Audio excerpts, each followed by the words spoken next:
Today, I thought I'd like to talk about all the different cameras I've used throughout my career.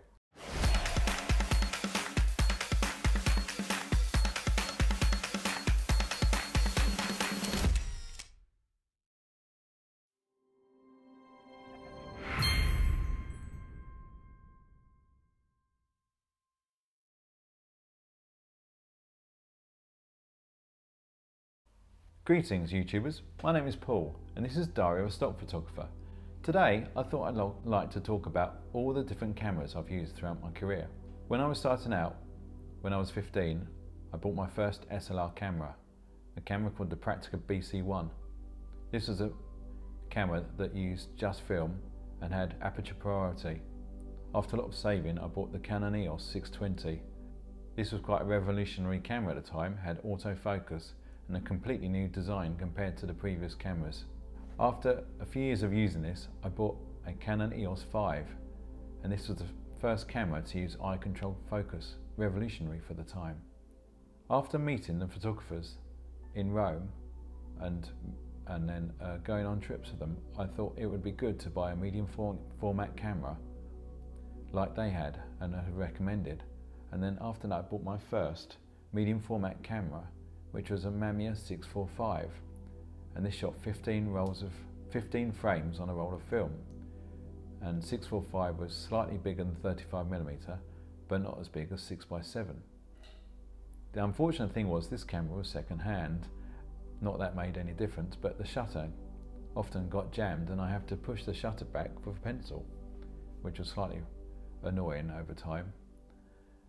After a few years of using this, I wanted to move up to 6x7, which was the same format that my other friends were using, and I felt that this was the best way to build up my portfolio.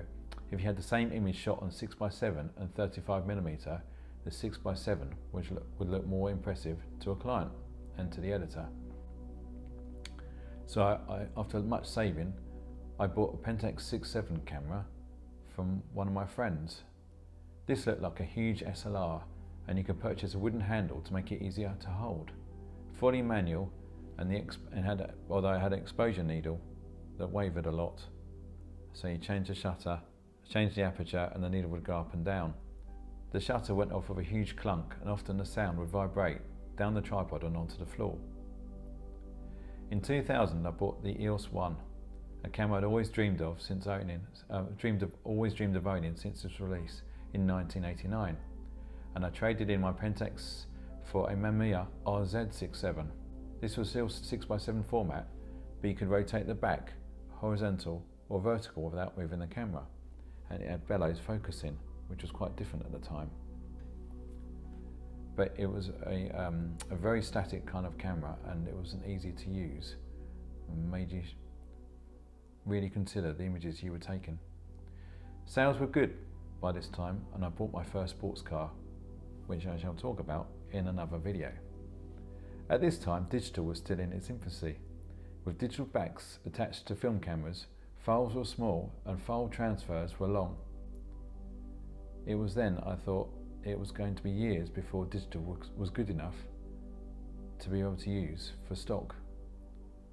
Little did I know. In 2003, Canon releases the 1DS Mark I, 11 megapixel camera with files that were now on a par with 35mm film, and this was amazing to look back on.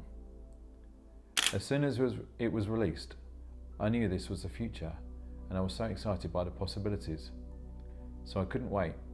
I then started to learn to use Photoshop, and my style started to evolve along the way. I remember in those days, even Photoshop was quite basic in comparison now, and I had to buy a new Apple Mac computer as well to work on the images. I learned how to change skies and add sunsets, remove cranes and anything else that might take away from the idea.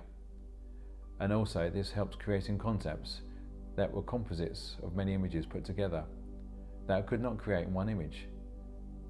And it was the image that was most important. It didn't matter how I got there, and you could say the image and the camera never lies, but in my case it lied all the time. And to my editor, they wanted the image to be perfect. It didn't matter. In comparison today, where some people are quite purist, My editor wanted everything to be perfect. She wanted nothing to be a distraction in the image. I remember meeting a photographer who shot weddings only on film, where the bride couldn't stop blinking.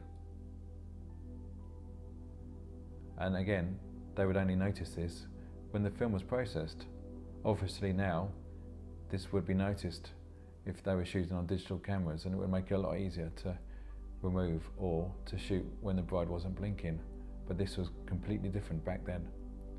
2 years later, I bought the Canon EOS 1DS Mark II, which shot 16 megapixel files. Then a couple of years later, I bought the Canon EOS Mark III, which shot 21 megapixel files.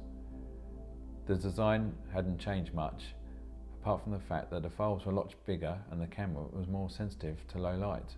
I love the feel of those cameras. The grip and the size in the hand were so well balanced. I miss those cameras. I traded in my 1DS Mark III for the Canon 5D Mark II, which was released in 2008. This was a huge step forward for filmmaking for the masses and was pioneered at the time by many filmmakers. The video quality now was good enough to submit stock footage to photo agencies. I was very excited about this opportunity. Before then, to shoot stock footage, you would have to shoot with very expensive cameras, often film, and this would be out of reach for most people. Although the video was great, it was still in its infancy and there was still room for improvement. After a few years, I traded in that camera and bought the Blackmagic Cinema camera, and this shot 2.5K RAW, as well as HD. And it could use the Canon lenses. It was very cumbersome, but great to use, but very slow. There was many drawbacks on the Blackmagic Cinema camera. You could not remove the battery, and the battery went down very quickly.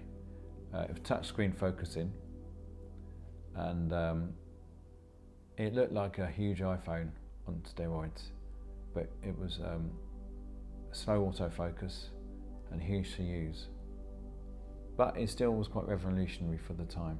It was a very interesting design, and Blackmagic has made huge strides into different cinema cameras along the way. In 2018, I became increasingly frustrated with some of its drawbacks and the fact that it didn't shoot 4K. So I traded in all my gear and the Blackmagic camera and all my Canon lenses and bought the Fuji X-T2 with 3 Fuji lenses and a gimbal.